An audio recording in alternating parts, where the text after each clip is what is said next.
Welcome to another edition of the Best Business Minds, where we interview business leaders and academics who write thought-provoking books. I'm Marc Kramer, serial entrepreneur who consults with family businesses and entrepreneurs, and currently I'm teaching entrepreneurship at Vinh University in Hanoi, Vietnam. Today's guest is Suzanne Bowness, author of the book The Feisty Freelancer, a friendly guide to visioning, planning, and growing your writing business. Suzanne, welcome. Thank you. Great to be here. Well, it's awesome to have you. Do you prefer Suzanne or Sue? You can call me Sue. Okay. All right. So, Sue, let's start off with your career. Give us the short version of how you got to where you're at right now. I've always wanted to be a writer since grade three. It was in my little grade three autobiography. And so when I became an adult, I thought, okay, how do I do that and make an adult living? So I started working for a magazine and then after a couple of years got laid off from that magazine and thought, I'd like to try freelancing because that will allow me to be writing the most. And so I started my business in 2002 and I've been freelancing ever since. I found it a great lifestyle for me that really works with my independent spirit and allows me to do what creative projects I'm interested in. So it's really worked out well for me as a freelancer. Tell them the types of writing you typically have done, what you focused on. I mostly do nonfiction writing, journalistic style writing, both for magazines that you find on the newsstand, and then also for corporate clients. I call them corporate, but they tend to have magazines in-house. So, for example, right now I'm doing a lot of work for colleges and universities who print alumni magazines to share the good stories of their students, research magazines, and so I write a lot of long form features with various interviews incorporated. I do a lot of profiles of student and professor success stories, that kind of thing. So that's formed the bulk of my work. I call myself a long form content writer. Awesome. So let's start off with chapter one. Coolest way you'll ever work, maybe. You describe freelancing as both freeing and demanding. What's the biggest misconception people have about this lifestyle? I would say that both the pros and the cons are exaggerated. So some people think that the great flexibility, which is a good part about freelancing, means you don't have to work at it. And you really do have to work at it to get the work and stay employed, that kind of thing. So it's definitely work. And then I think some other misconception is that the scarcity of a slow period, which do happen, is insurmountable. But I think that there's a lot you can do to move your business forward and you learn to live with that kind of thing and keep taking steps to move your business forward. So I think just the things that people are afraid of about freelancing, there's nothing to be fearful about. And then the things that are great, but then you also have to keep up your hustle. At what point does someone stop trying freelancing and start thinking like a true business owner?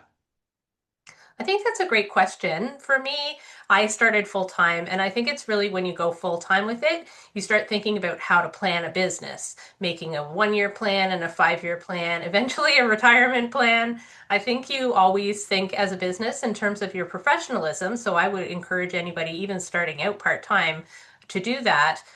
Do things like meeting deadlines, submitting good drafts and good work. But I think it's the insider mind shift to think of yourself as a business owner that comes a little bit later as you're doing it full time and really thinking like, how am I going to make a full time living at this?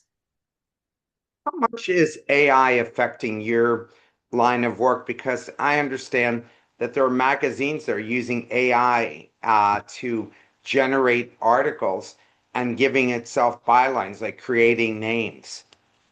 Yeah, it really is one of these big things to look out for right now. And certainly every writer conversation I find I'm having right now sort of devolves into what are we doing about AI? I am handling it by learning about AI and learning about how people are using it. I think there's still a place for writers, and it's just a case of finding our way. So I started my business before social media, right? And that was a big change. I think this is a bigger change. And so trying to figure out how to work with AI, and I feel like you can't really stop technology. So it's a case of like, learning how to work with it, finding out how others are working with it, and just we'll have to adjust, right? In terms of like, if somebody wants to make a magazine with AI, I guess they're not my client because they don't value what I bring to it. What I bring to it is many years of experience and editorial judgment and a sense of storytelling. So I think there's still a place for me. It's going to get harder for writers and editors, but I think like we'll just have to figure out how to work with the AI. Yeah, I think there's no other way around it, right? The technology is coming, so you have to adapt and change and figure out how to use it as opposed to it using you. Totally. In chapter two, getting down to business. For someone just starting out, what's the first practical step they should take to treat freelancing like a real business? I always suggest to my students that they buff up their LinkedIn profile to state that they're looking for writing work. And ideally, the second piece is to start tracking their productivity. So, making themselves a to-do list of work tasks for the week and starting to post regularly on their social platform of choice. So, starting to increase their visibility and get it known that they're looking for this work, they're becoming a writer, and then also to start treating their 9 to 5 day to day or whatever period they want to freelance. If it's part time, they're 5 to 9, like a business. What mistakes do freelancers make when they skip or rush this getting serious phase? I think actually it's the opposite that people need think that they need to get their business cards printed and their website perfect. And really, it's about starting to get out there, start writing and pitching and earning. I've met people who focus on the business without actually going out to get the business. And so I think that can make a mistake is like you want to get serious about the product and the reputation right away as opposed to having everything ready. And sometimes writers can tend to be perfectionists, so that's a step I'm always suggesting that they work on both at the same time, both building the business visibility and then also getting the work. In chapter three, just business basics, baby, you break down basics in very approachable way. What are the non-negotiable every freelancer must get right early? I think you want to make sure that you're doing the right things in your province or state, that you're legal from the start. So I include in the book some suggestions and what I've done based on the province in Canada, Ontario, where I live. But I'm always suggesting to ask around and find out how the other freelancers in your area or jurisdiction are set up and just confirm what you need to do. That can be helpful just to get started in the right place. And then I think also tracking your work and maybe your income as well is helpful for taking it seriously. So writing down how much you're making per month, what you did this month to get new clients and to increase your visibility can be really useful to get right early and to sort of set that habit to make yourself successful. Where do you find your clients? Because I remember when I was writing more and I was doing also freelancing, I used to go to the Writer's Guide or I would go to different websites to find it. How are you getting your leads for opportunities? Those ways are still legitimate, and those are still things that I do. I still do cold outreach in terms of like finding new clients, finding out new magazines, and taking a look and seeing if they would be a good fit for me. So I do those things. By now, I have some referral network, so I will often be getting work that comes my way. But I'm always advising newcomers to freelancing to there's still a way that you can get out there, and it's by looking at the magazines and seeing where you might fit, which ones might be a good place for you to pitch, and just becoming aware of that landscape, both in terms of the magazine and then in terms of corporate clients. If there's companies that you'd like to pitch, just becoming aware of them, looking at their websites and doing some cold email outreach. Which market is has the greatest opportunities for freelancers? I think markets where the need to sell things is a good market to try. So, for example, you think banks need to sell products to customers, technology or startups need to sell their startup idea, business needs to sell to consumers. So, those are traditionally a good place to reach out to. So, any sector that is regularly producing materials for readers is, I think, a good place to consider, and also to consider places that have the money to pay you, right? So the industries that we traditionally think of as having money are good places to start. You like pharmaceutical. Yeah, pharmaceutical, healthcare, business, finance are traditionally places that need to reach out to clients on a regular basis. How important is it to understand the financial and legal side versus just focusing on the writing? I like to hire for these elements. So I am a writer and not an accountant. So I do hire an accountant. And you want to make sure that you are not getting in trouble in any way. So tax mistakes, you don't go to jail. Luckily, you just will get a fine. So it's not anything to get in a severe panic about. But if you're able to hire as early as you can, I did it in my first year, an accountant to be able to handle your stuff. Your taxes are going to be more complicated than the average salaried worker. So you want to make sure that you are paying attention to that stuff. In terms of legal, contracts and understanding contracts is helpful, and nobody wants to look at them or deal with them. So often new writers will sign contracts that are terrible. So I'm saying take some time to be able to look at your contracts, be aware of that legal stuff because could come back to bite you later on. So you want to be careful about just understanding the legal and then being accountable for your financial pieces. In chapter 4, reading like a writer, how does reading like a writer actually translate into getting paid work? Well, I think actually understanding how magazines work um, and what they look like and what the different sections are like will help to avoid like rookie mistakes in terms of sending a pitch on a topic that they don't even cover in the magazine. So, or that they don't cover in the way that you pitched it. So, for example, if you sent to a business magazine and they only write features and they don't write profiles and you send a profile pitch, it's not going to get a yes ever. And so, just becoming aware of that, becoming aware of what magazines look like. I find when my students are new to the industry, even though they might have like read magazines their whole life as readers, they've never read it in terms of like identifying the masthead and identifying what kinds of stories are written in each section of the magazine, even that there are sections of the magazines, or today that there's websites or whatever media it is, like seeing that there's a structure that the editor and editorial team spends all of their time thinking about in order to learn to read that way,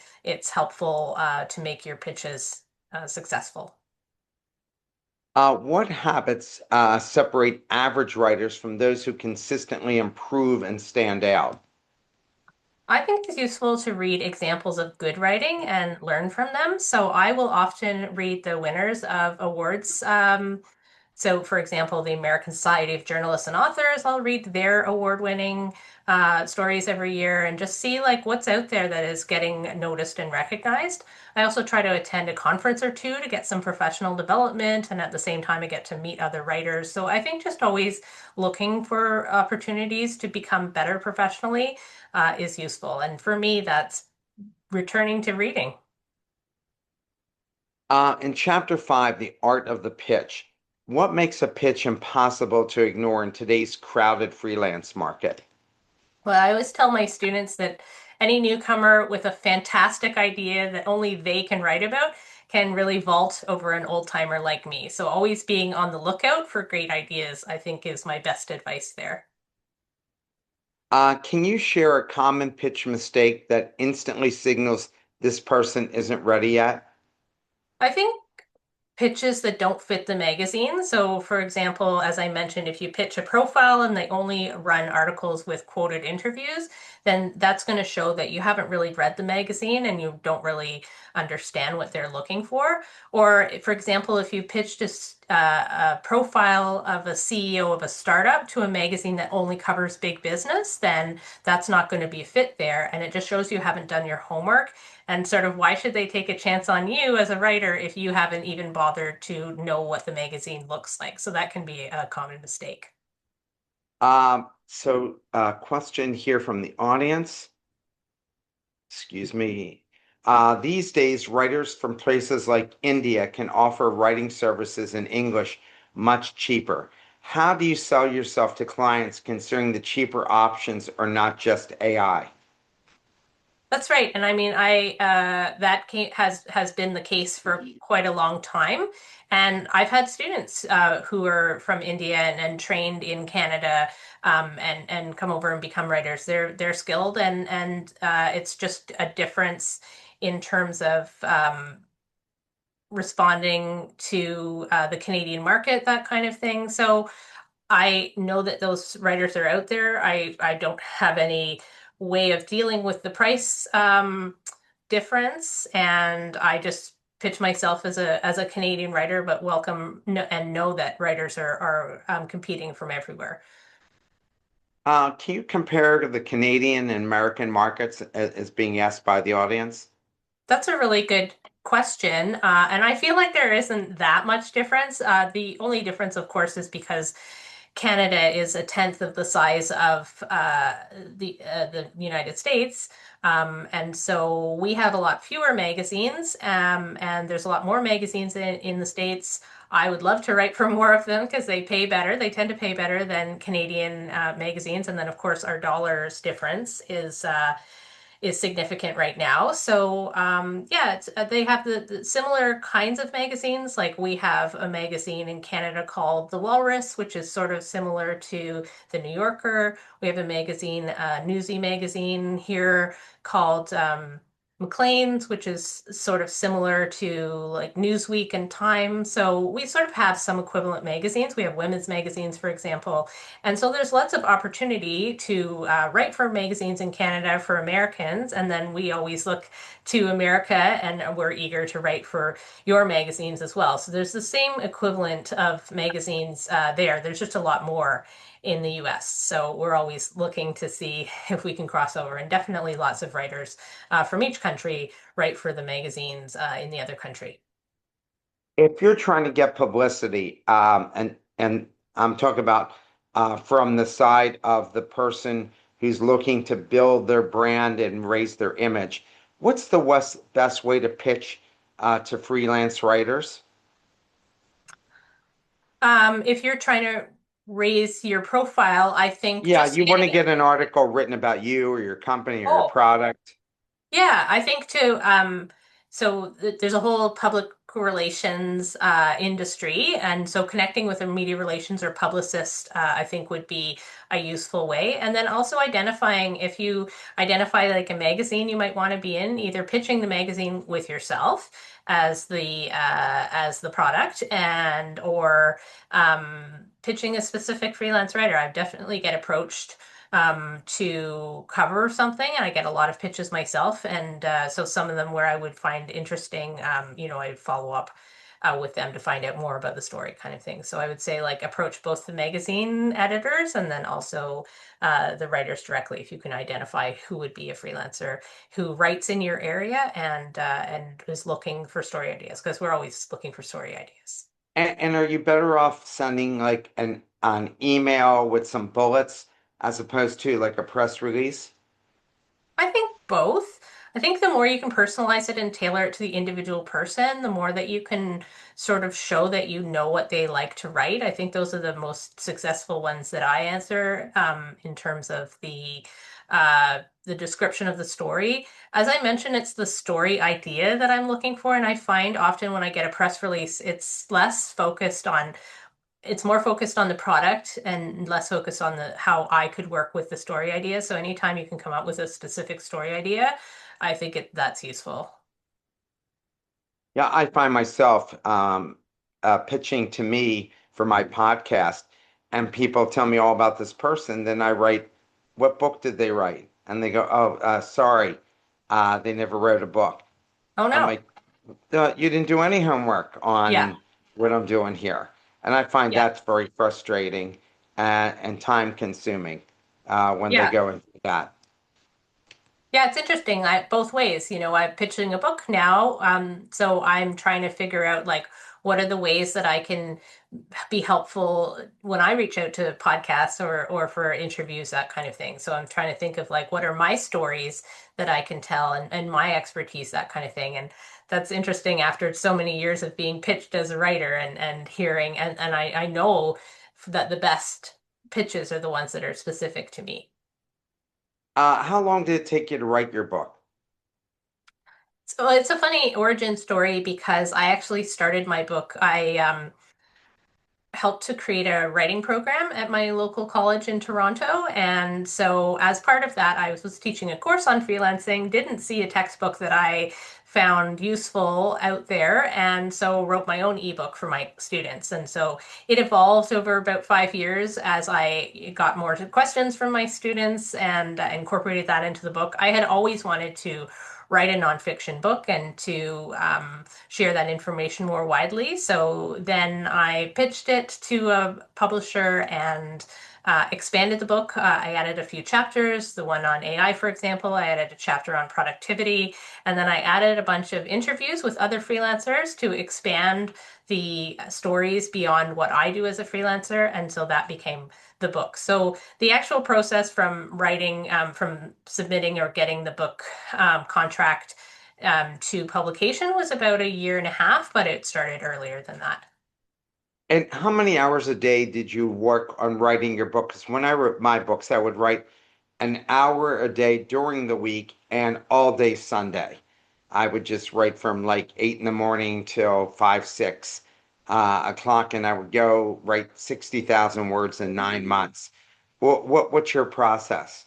Oh, that's awesome. That's very disciplined of you. I'm less so. I find I do best when I have a long stretch to write. So I actually treated revising the book and adding the chapters and that kind of thing as a writing project. So I incorporated every week. I'll spend an afternoon on the book, or I did spend some weekend days working on it to just put in the time. And so, yeah, I would love to move more towards it an hour a day. That hasn't worked for me so far. I mostly do it in stretches when I can, like find a weekend day, or the Friday afternoons are good when there's not as much client work, that kind of thing, to crank it out in that first draft.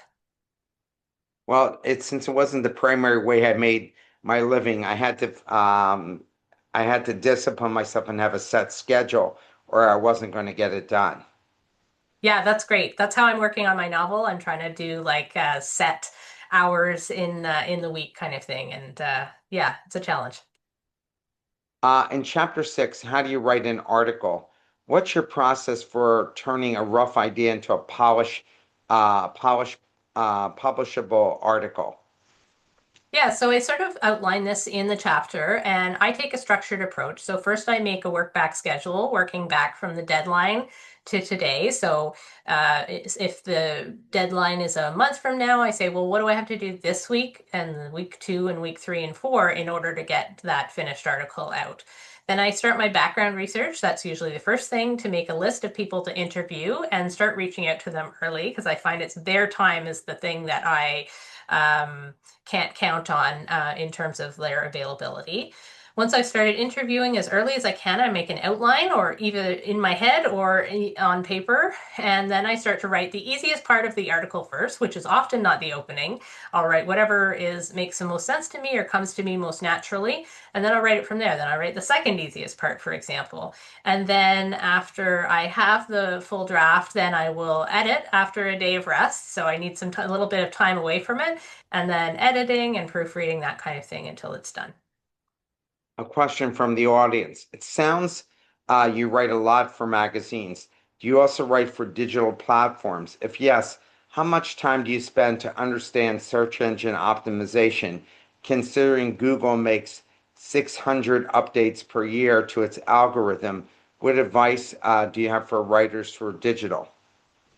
Yeah, so I do write, and I almost consider like both magazines and digital to be the same, given that they are, there might be shorter stories on digital and longer in magazines, but often these days, a lot of the things I think of as magazines are digital first, born digital. And so I think I do think about SEO sometimes, and more so when I'm working for a corporate client. For example, if I'm working on a website project, and to think about how the search engine optimization fits in there.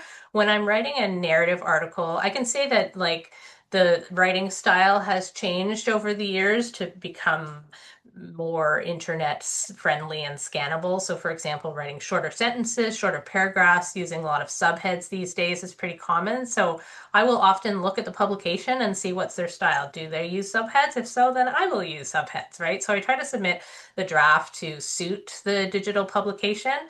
With the SEO stuff, I do think about it if I'm being hired to work in SEO and incorporate that, and if I'm given specific instructions. But I don't find that's the competitive edge for me in terms of like my SEO is an add-on to my actual storytelling and interviewing and that part of the story. So I'm not thinking about it all the time when I'm writing, even for digital publications. I'm aware of it, and I'm thinking of it more in terms of my writing corporate for stuff that's on the web, like a website.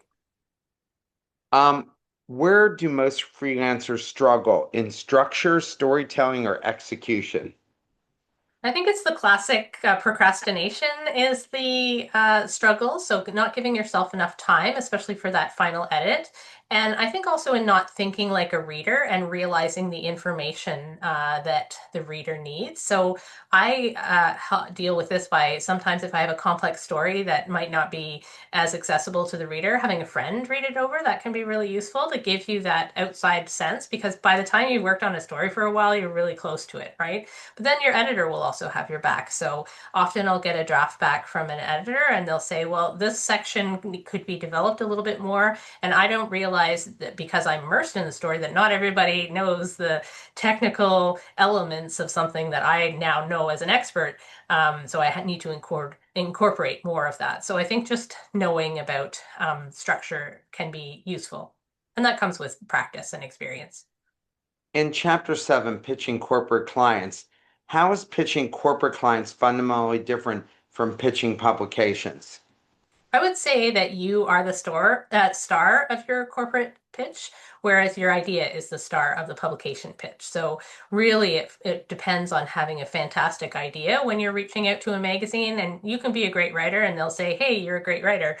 But this is not a great idea, and so you have to find another idea. Whereas if you're reaching out for corporate work, if they're going to come up with the ideas for the most part and just assign you some work and use you as a competent, clever writer, then they want you to be proving that you're that writer. So your writing samples, all of those elements are become more helpful in terms of showing what you can do. A question from the audience. Do you use AI to give you feedback on your drafts? And if yes, why? If no, why not? I am like most writers in the experimental phase with AI, so I try for everything.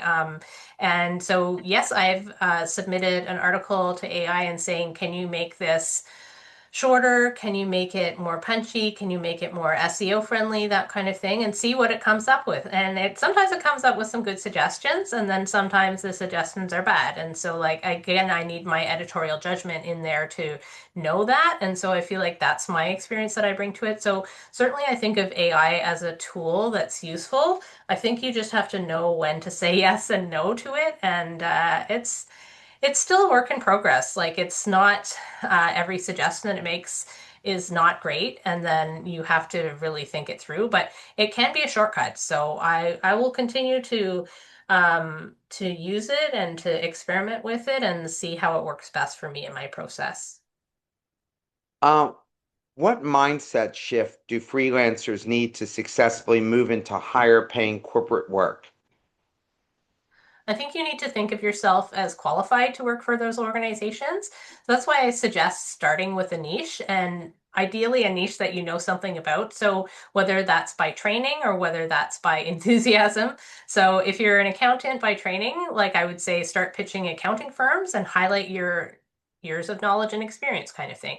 Even if you're, say, a yoga fanatic, maybe wellness will be your niche and you'll be able to say like, okay, I've never been paid as a yoga instructor, but I've been doing it for 15 years and I have all this experience and lots of reading about wellness space and that kind of thing. So having that knowledge is, I think, a good way to figure out what your niche could be, and then also as a way to feel confident in, yeah, I've read a ton of wellness articles, so of course I can, I have the context and background to be able to write in this space. On chapter 8, collaborating with editors and clients, what separates freelancers that editors love from those they never call again? I think my top answer for this one is being easy to work with. If you're the freelancer who can be cheerful and responsive and file on deadlines, to be open to edits, to think of the editor as a collaborator rather than an adversary.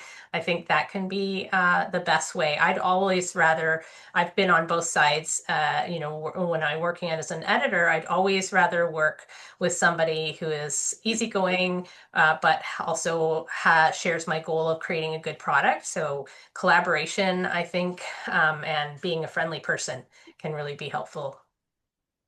I found you're totally right. When I wrote my 6 books, after the first one, the editor was very happy how professional I was in getting Nice. it done. And then when I wrote the second one, then they would, after every book, they came back to me and said, "We have a book we'd like you to write." And then that's what drove the rest of the process. And I wrote 4 more books just based on them saying to me, "Hey, we'd love for you to write this," because they don't have to, if it's not a lot of work for them, then they're thrilled to have you do it. That's who I try to be as a writer. I want to be the writer who is helpful, easy to work with, that kind of thing. Um, how do you handle difficult clients without damaging your reputation or income? I think that's tricky. And I think you can be unavailable for their next project and leave them behind if you find a client that is difficult. So I think, I mean, one of the great things about freelancing and being self-employed is that you don't have to deal with those clients. You can leave them behind. And so if you find it's really difficult to work with them, then don't work with them, kind of thing. Yeah, I agree with you. I think you should run away from those clients, not walk away. Yeah. Um, in chapter 9, Productivity 101, freelancers often struggle with structure. What systems actually work in the real world? For me, I find like because I have all the freedom, I could just have gotten up this morning and do nothing. Keeping a routine schedule on work days, weekdays helps. So I, from the start, have been a 9 to 5er. I take a half hour away from my desk for lunch. And so I find that kind of imposing that structure on myself really helps, including the breaks, because there is a point past which I feel like I can't do this anymore, and just like taking a break that's fully away from my desk, either going on a short walk or watching some TV, then that really helps to clear my head and to make me interested in coming back to work afterwards. I find also that time blocking when I'm doing the same task for a focused amount of time, so either that be like writing the first draft of an article or working on a bunch of invoices at the same time. I never like go article, work for the article for 15 minutes, send an invoice, send a pitch. I'm always trying to do everything in that's the same in a block of time, and that helps me to not be task switching all the time, helps me to stay focused.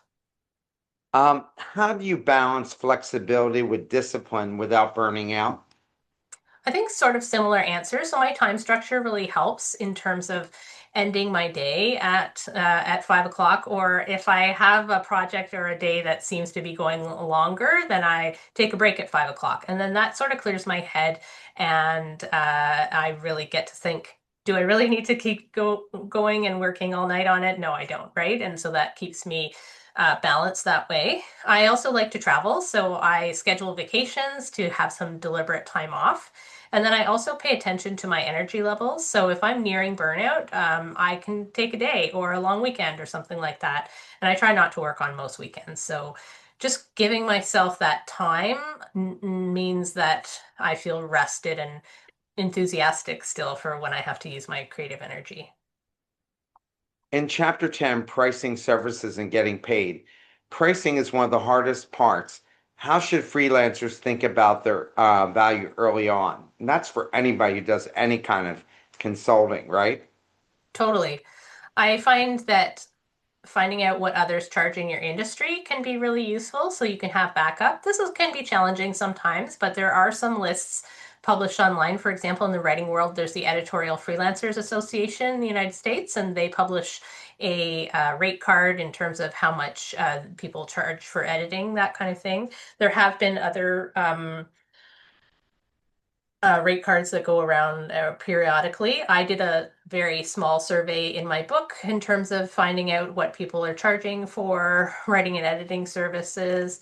I think if you have some, as you're freelancing, if you make some friends in the industry, you can ask, is this a good price for a project kind of thing? So you get a sense of it that way. And I think reminding that yourself that you gain these skills so you can make a decent wage is helpful. You have skills, right? And you're not just a general worker, you're somebody who's um, really earned the rate that you're charging. What's your advice for asking for more money without feeling uncomfortable or losing a client? And that, by the way, that affects everybody in any kind of consulting, freelance business. I agree. I think being upfront about it and asking all clients at a set time. So I like to do it at the start of the year or some other set time because it makes me do it, can be helpful. So if I feel like I am in need of a raise, I will identify the clients where I think should be making a bit more and then reach out to them. I frame it politely and I put my experience first. So for example, I'll say that I really like working with you, and now that we've been working together for 2 years, I wonder if it's possible to explore a raise. I've had them say no, and so I said, okay, well, I still like working with you, so I'm going to come back to you in 6 months, and we'll see if we can do it again. And I do return in 6 months and say, like, how about now, kind of thing, right? So I find being polite and collaborative about it. Often your editor is not in charge of the budget, so they also have to go to somebody else to ask. So I think you want to be careful about staying friendly about it. And then another good way to experiment, which I do regularly, is try out your higher rate on a new client and trade up that way. So suddenly, if you were charging $75 an hour and you want to be making $85 an hour because you realize like this is the standard in your industry, then you would charge your next client 85 and see what they say. Right. And then if you get the client, then that can be sort of your new standard. And you still keep your 75s, but then you find ways at the new year maybe to say, explore the race and have that conversation. If you, this is a question from the audience. If you need to write a series of articles on one topic for one client, who do you top, who tops you start, how do you start the process? And with the storytelling process, is it different from writing a series than one-off articles? I think it is different and it depends. Like if the series is your idea and you pitch, I'd like to write a series of articles that are profiles of startup founders, then you would say I want to feature these 5 companies kind of thing, and then start it that way. And then you might even come up with like a way of doing it or a sort of a format for it. More often, the magazine will be looking for a writer to do that kind of series, and so they'll already have an idea of how to do it. And so then you can bring your creativity to it as well in terms of saying, "Oh, I think it would work really well as a Q&A rather than a straight article." And so, agree on that format. I find the best series can work well when there is some commonality between the different articles. So I find having that conversation with the editor, whether it's you or they that came up with the idea, and finding some consistency can make for a really good product for the reader. And so again, you're always thinking about the reader and audience and how will they enjoy the series, and going ahead that way. So I think definitely thinking about the series if you're doing one is a good approach. In Chapter 11, Marketing Your Business, many writers resist marketing. What's the simplest way to start without feeling salesy? I think you want to give more than you get by putting useful advice out on your social posts. So I flip my thinking on this by thinking about what I have to offer. So I have my experience as a writer. I tell my students they have their experience as a new writer, right? Because like old timers are always interested in how a newcomer is breaking into the industry. They're interested in the new technology that a writer might be using. So I think if you start putting out your own experience, it's your experience unique to you, and that can be useful to other people. So starting to put your thoughts on writing and what you've read out there can be really useful. Can be a helpful way to start building a reputation, start building that visibility without even before you do the outreach. If someone only had 1 hour a week for marketing, how should they use it? That's a great question. I think I would create an email template and reach out to five new clients through email or by a LinkedIn message. And so I'd research those clients and then I'd write a LinkedIn post or two, which is my current platform of choice. In chapter 12, staying motivated while working from home, what are the biggest psychological challenges of working alone for the long term? That's a good question. And I sort of start to deal with this in the opening of the book, where I help the reader to discern whether full-time freelancing is for them. Being alone and more so having the discipline to be at your desk and working can be hard. So for times when it gets so, what I've done is I create a mastermind with a handful of fellow freelancers. So we used to meet monthly and talk about our businesses. Now we're mostly on a chat channel to check in as needed. So in terms of addressing that workday loneliness, I'm pretty busy most of the time, so focus on that. I use the structure in my day to not just be working, but to have my structured day and know what I'm looking forward to either at the end of the day or during my day in terms of breaks, and then have friends that you can connect with, right? So I arrange to have calls with work friends and talk about how our business is doing, that kind of thing. So I think it has to be right for you. I've definitely met friends who are not suited for freelancing and that they really like working with a team and being in an office, that kind of thing. So I think figuring out if that's you, and there's ways that you can discern it from your own approach to work even before freelancing. In chapter 12, staying motivated while working from home, what are the biggest psychological challenges of working alone long term? I think when you are working alone, you can have a lot of time to schedule, and so you need to find points where you can, if you don't like working alone, nobody likes being alone all the time. Um, Schedule visits with work friends. Schedule a lunch. I try to schedule a lunch once or twice a month. I try to schedule a call a couple times a week with work friends or friends who are not in the industry, and just add that social time in there. I find it's even, when you're talking with a work friend, then you can both talk shop and catch up socially. And so that can be really useful. So I find scheduling that time can be helpful. Uh, how do you stay motivated during slow periods or when work feels inconsistent? Actually, how do you not panic that you're not going to get enough work to support yourself? Yeah, I think that's a real thing. And over the years, once you get some traction, you remind yourself, I've gone through this slow time before, and what are practical ways that I can use it? For me, it's working on long time marketing projects. So if I'm going through a slow time, which tend to be a bit predictable, things slow down at Christmas, things slow down in the middle of the summer when all of my editors have gone on vacation, that kind of thing. So I will plan my own vacation in the summer when people have gone away so that I can embrace that slow time and try to appreciate it. I also make the most of the time by doing my marketing activities. So, for example, I'll batch my LinkedIn posts. I will write 12 LinkedIn posts for the next quarter in a slow few days, after Christmas, for example. I'll update my website, I'll refresh my marketing plan. So there's lots of things in business that you do. that are not paid and that you're but need to be done in terms of your visibility and totally help get work. So that's the work that I schedule for when things are quiet.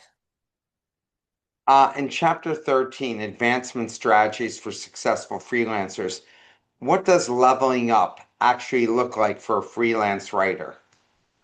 I think it's making sure that you're doing what you want to be doing. So, for example, I always try to check in with myself in terms of like, I started freelancing because I liked the flexibility and the ability to choose my own projects. Am I still doing that? Am I still being flexible? Am I still embracing those parts of it? And what would I like to do to expand my career or take on a challenge? So you can write a book, you can try out a new niche, you can expand your business from a solopreneur to an agency.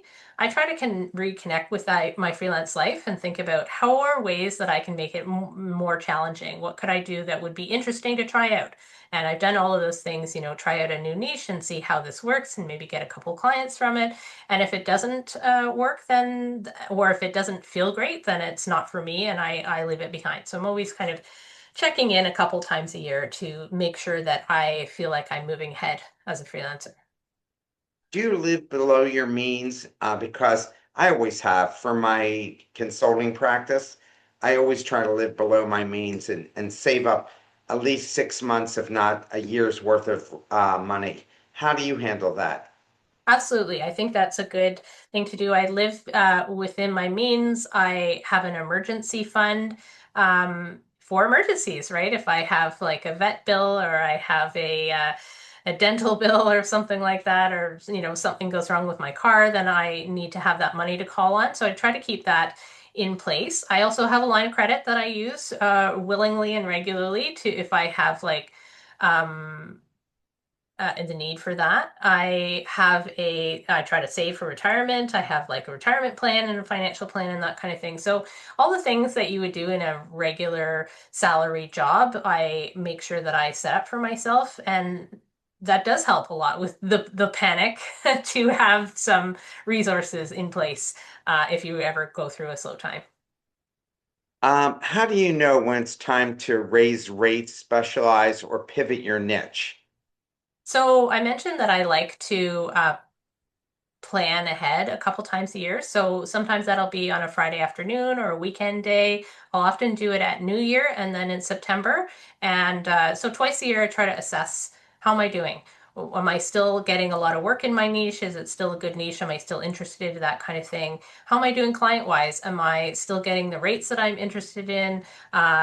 Is it time to raise my rates? That kind of thing. So I make plans for what I can drop and take up in the next few months. So that's when I plan out my experiments and see what might be a useful goal to set. So I set like maybe 3 or 4 goals for the next 6 months and try to work on them and then reassess at my next check-in time. On chapter 14, AI in the future of freelancing, uh, we talked about in the beginning about using AI. What skills will matter most for freelancers in the next 3 to 5 years? I think that being a good writer is skill number one. That's why you got into this. I think there's still a respect for good writing and a need for good creative approaches to writing, but also discerning what forms are appropriate for writing and being flexible to try new things. Work with your clients. We're all navigating AI together. So I think just being flexible enough to experiment, try out the AI before your client is demanding it, find out what it can do, and that kind of thing can be useful both to do on your own and so that you are able to have conversations about new topics, but also to be able to help clients with because they're trying to understand it as well. And if you're suddenly the freelancer who is able to understand AI and help them out, that can be a great skill. I always, when social media started, I said to students, you can really move ahead when you're the one who understands the Twitter, and so that you can work the Twitter and be skilled at social media. I think that's been the case with social media all along. When I started out, it was early website time, so I actually learned HTML programming in Notepad so that I could use that as a skill to stand out. And so my first internship was as an online editor, and I was able to use that HTML programming skills and learning early website updating to get my first internship and my first job. Um, if someone is listening is on the fence about freelancing, what's the one question they should ask themselves before taking the leap? I would say, do you have the discipline to be at your desk every day and make your own to-do list without anybody telling you what to do? And then stick with that for the rest of the day and keep yourself interested in the work that you're doing. So it's really about being able to get the work done and have fun with it. Yeah, and I think that's for any kind of consulting, right, that you might do. Yeah, I think so. Um, Looking back at your own journey, what would you do differently if you were starting today? I've heard this question before, and I always surprise people with my answer saying that I would probably get more experience in the editorial world before going freelance. I started at 25 as a freelancer because I was laid off. And so I would advise myself to work in an office for at least 5 more years to get that essential mentorship and build my network and then go freelance. Because I found it really quite challenging at the beginning because I didn't have a big enough network and I didn't know enough people or know enough magazines kind of thing. So I would probably do more time in the work world and then go freelance. Unless you're absolutely know you want to be an entrepreneur from the beginning, then fine. But most people should get some experience within their industry before going freelance. And they think that all my students think that the Feisty Freelancer is going to say everybody should be freelancing full time all the time. And I'm like, no, figure out if it's for you and also learn from others in your industry. What does being a feisty freelancer really mean to you now, and how's that definition evolved? Probably should have asked that in the very beginning. I chose the title of my book, The Feisty Freelancer. Here it is. Because it points to resiliency so that you need to be self-employed in the long term. So I think feisty still applies because even more so these days with AI popping up, you need to have the strength to deal with rejection and change. You need to keep moving forward because you like the perks, from the flexibility to choosing your own clients and projects. So I think it's really important to stay feisty, to stay flexible, to continue to be game for exploring all of the ways that your industry will naturally change over the years and be excited about it rather than too fearful. So, what's the next book for you? I'm actually working on a book proposal about working from home because I think that's another thing that freelancers have expertise about, and it's such a contentious topic right now in terms of there's a lot of back to work mandates now in Canada to have people return to work. I think that the office doesn't understand that the flexibility is something that workers are really craving. I don't think every worker understands that the ways to have employers relax about working from home is there's things that they can do as well. So I think it's not quite mature in terms of an approach to work, and I think hearing and learning from both sides can really help each side figure out this whole working from home because I think it's something that we got by accident through the pandemic, but I think it's something that is going to stay. And so how do we make it better? In the early 90s, in the mid 90s, I ran a multimedia company, if you remember what those things were, Mhm. CD-ROMs and websites. And I let half the workforce work from home. And what I found was I got a 23% increase in work getting done Yeah, because people were working longer hours. They weren't even thinking about that they had to turn off at 5, 5:30, 6 o'clock. They just kept working and I wasn't paying them anymore. right. And they felt the trade-off was worth it to them. And I said, if you didn't have the discipline to do it, then you got to come back. But if you can get it done, then I give you a lot of freedom. You know, you want to watch your kids play sports, then go watch them play sports. All I care about is the work gets done at the end of the day. But I think there are so many companies that have big investments in real estate that they can't have people stay home, or collaboration like an ad agency is very important. But if you're a lawyer and accountant, you're basically much your own boss, even if you're with a firm. and it doesn't require a lot. But if you want to be seen as a manager, then people have to see you and work with you, or they don't know what you're really like. So I think for some industries and some positions, it's going to be a requirement. It is a requirement to come back and work from there. Sue, I so enjoyed talking to you, and I look forward to when you come out with your next book. I hope at some point there'll be another business book that we can interview you about. Yes. And I wish you the best with this new book. Thanks so much. I really appreciate learning about this podcast and really um, sharing my freelancing and encourage everybody to become a feisty freelancer out there if they're able to, in whatever industry. Let me see if there's another question here. I thought that somebody might have asked a question. Okay. I thank everybody for participating this weekend, and I hope everybody has a safe weekend, and I look forward to seeing you all next Friday. Thanks, everybody.